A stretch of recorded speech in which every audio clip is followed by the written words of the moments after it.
નમસ્કાર.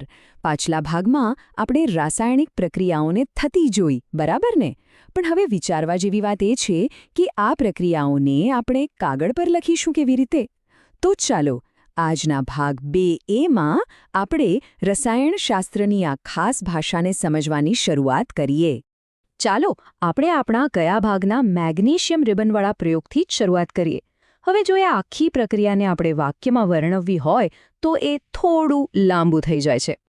જો સ્ક્રીન પર જે વાક્ય છે એ બિલકુલ સાચું છે, એમાં કોઈ ભૂલ નથી. પણ જરા વિચારો, જો દરેક રાસાયણિક પ્રક્રિયા માટે આપણે આવું લાંબુ લચક વાક્ય લખવું પડે તો કામ કેટલું મુશ્કેલ અને સમય માંગી લેવું થઈ જાય, ખરું ને? તો આ જ સમસ્યા હતી. રસાયણશાસ્ત્રીઓને કોઈક એવી ટૂંકી રીતની જરૂર હતી જે ફટાફટ લખાઈ જાય અને દુનિયાનો કોઈ પણ વૈજ્ઞાનિક જુએ તો તરત જ સમજી જાય. તો પછી આનો ઉપાય શું હોઈ શકે? શું કોઈ ટૂંકો રસ્તો છે?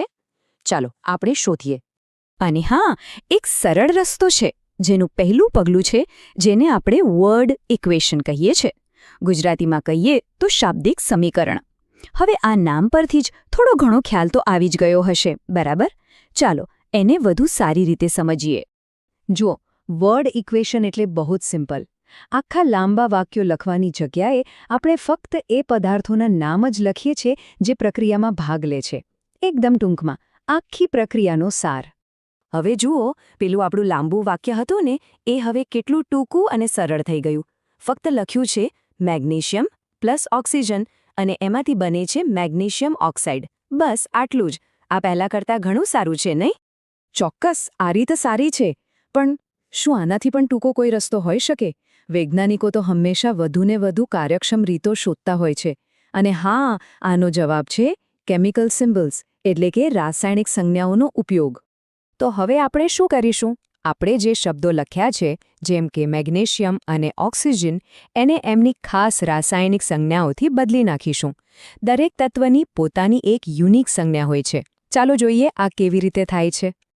અહીં જુઓ, આખી પ્રોસેસ એકદમ સાદી છે. પહેલું સ્ટેપ, આપણે શબ્દો લખ્યા મેગ્નેશિયમ અને ઓક્સિજન. બીજું સ્ટેપ, એ શબ્દોની જગ્યાએ એમની સંજ્ઞાઓ મૂકી. મેગ્નેશિયમ માટે Mg અને ઓક્સિજન માટે O2. અને ત્રીજા સ્ટેપમાં આપણને જે નીપજ મળી મેગ્નેશિયમ ઓક્સાઇડ, એનું સૂત્ર લખ્યું MgO. અને આ જે આપણને છેલ્લે મળ્યું Mg + O2 gives MgO, આ ટૂંકા સ્વરૂપને જ કહેવાય છે સ્કેલેટલ કેમિકલ ઇક્વેશન, એટલે કે માળખાકીય રાસાયણિક સમીકરણ. આ જે પ્રોફેશનલ રીત છે જેનાથી દુનિયાભરના કેમિસ્ટ્સ પ્રક્રિયાઓને લખે છે. સારું, તો હવે આપણને સમીકરણ લખતા તો આવડી ગયું, પણ આને વાંચવું કેવી રીતે? આમાં જે નિશાનીઓ છે એનો અર્થ શું થાય? જેમ કોઈ પણ ભાષા શીખવા માટે એનું વ્યાકરણ સમજવું પડે, બસ એ જ રીતે આપણે આ સમીકરણનું વ્યાકરણ સમજીશું. કોઈ પણ રાસાયણિક સમીકરણમાં મુખ્યત્વે 2 ભાગ હોય છે. તીરની નિશાનીની ડાબી બાજુ, એટલે કે લેફ્ટ હેન્ડ સાઇડ પર જે હોય, તેને આપણે કહીએ છીએ રિએક્ટન્ટ્સ, એટલે કે પ્રક્રિયકો. આ એ પદાર્થો છે જે પ્રક્રિયાની શરૂઆત કરે છે. અને તીરની જમણી બાજુ, એટલે કે રાઇટ હેન્ડ સાઇડ પર જે નવા પદાર્થો બને છે, એને કહેવાય પ્રોડક્ટ્સ, એટલે કે નીપજો. હવે આ જે વત્તા એટલે કે પ્લસનું ચિહ્ન છે પ્લસ, એનો અર્થ શું? એ બસ એટલું જ બતાવે છે કે 2 કે તેથી વધુ પદાર્થો એકબીજા સાથે પ્રક્રિયા કરી રહ્યા છે, અથવા તો એક સાથે બની રહ્યા છે. અને પછી આવે છે આ તીરનું નિશાન, જેને આપણે એરો કહીએ છીએ. આ ખૂબ જ મહત્વનું છે. આ તીર હંમેશા પ્રક્રિયકોથી નીપજો તરફ જાય છે. એ આપણને પ્રક્રિયાની દિશા બતાવે છે. એનો અર્થ થાય છે માંથી બને છે અથવા માં રૂપાંતર પામે છે. તો ચાલો હવે આપણે આ આખું સમીકરણ વાંચવાની કોશિશ કરીએ. Mg + O2 arrow MgO. આનો અર્થ થાય છે મેગ્નેશિયમ અને ઓક્સિજન એકબીજા સાથે પ્રક્રિયા કરીને મેગ્નેશિયમ ઓક્સાઇડ બનાવે છે. જોયું? આટલી નાનકડી લાઇનમાં આખું વાક્ય સમાઈ ગયું. સારું, તો હવે એક નાનકડો સવાલ. આપણે જે ઉદાહરણ જોયું Mg + O2 રેશિયન MgO, એમાં પ્રક્રિયકો એટલે કે રિએક્ટન્ટ્સ કયા છે? જરા વિચારો અને તમારો જવાબ નીચે કોમેન્ટ્સમાં લખી શકો છો.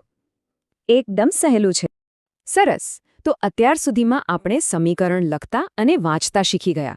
આપણે કેમિસ્ટ્રીની એબીસી શીખી લીધી છે. પણ શું આટલું પૂરતું છે?